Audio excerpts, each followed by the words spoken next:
Hi, நீங்கள் இந்த படத்தில் பார்க்குறது தாங்க ட்ராகன் ஃப்ரூட். இதில் நிறைய சத்துக்கள் இருக்குது. முதல்ல எடுத்தோன்னா வைட்டமின் சி அதிகமாக இருக்கிறதுனால நம்மளுக்கு எதிர்ப்பு சக்தி அதிகமாகுது. ரெண்டாவது வெயிட் லாஸ் பண்ணணும், சுகர் பேஷண்ட்ஸு இவங்க எல்லாருமே சாப்பிட்லாம். வெயிட் லாஸ் பண்ணுறதுக்கு இது கண்டிப்பாக உதவியாக இருக்கும். அதே போல் ஆன்டி ஆக்சிடென்ட்ஸும் நிறைய இருக்குது. ஸோ ஆன்டி ஆக்சிடென்ட்ஸ் அதிகமாக இருக்கிறதுனால கேன்சர் வராமல் தடுக்கிறக்கூடிய ஒரு சக்தி இருக்குது இந்த பழத்துக்கு. ஸோ இது நம்ம அடிக்கடி எடுத்துக்கிறது நல்லது. அதே போல் செரிமான பிரச்சனைகள், மலச்சிக்கல் இது போன்ற பிரச்சனைகள் உள்ளவங்களும் எடுத்துக்கலாம்.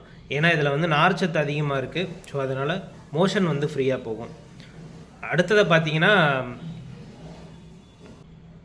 ஒரு சில ஆராய்ச்சிகளில் கெட்ட கொலஸ்ட்ராலை குறைச்சி நல்ல கொலஸ்ட்ராலோட அளவுகளை அதிகப்படுத்துதுன்னு சொல்கிறாங்க. ஸோ அதனால் இதோட பயன்கள் நிறையவே இருக்குது. இதோட டீட்டெயில்டு வீடியோவும் என்னோடய சேனலில் நான் போட்டிருக்கேன். கண்டிப்பாக சேனலை சப்ஸ்கிரைப் பண்ணுங்கள், வீடியோஸை பாருங்கள். நீங்கள் போடுற ஒரு லைக் வந்து எனக்கு ஒரு மோட்டிவேஷனாக இருக்கும். இன்னும் நிறைய வீடியோஸ் நான் உங்களுக்காக ஷேர் பண்ணுறேன்.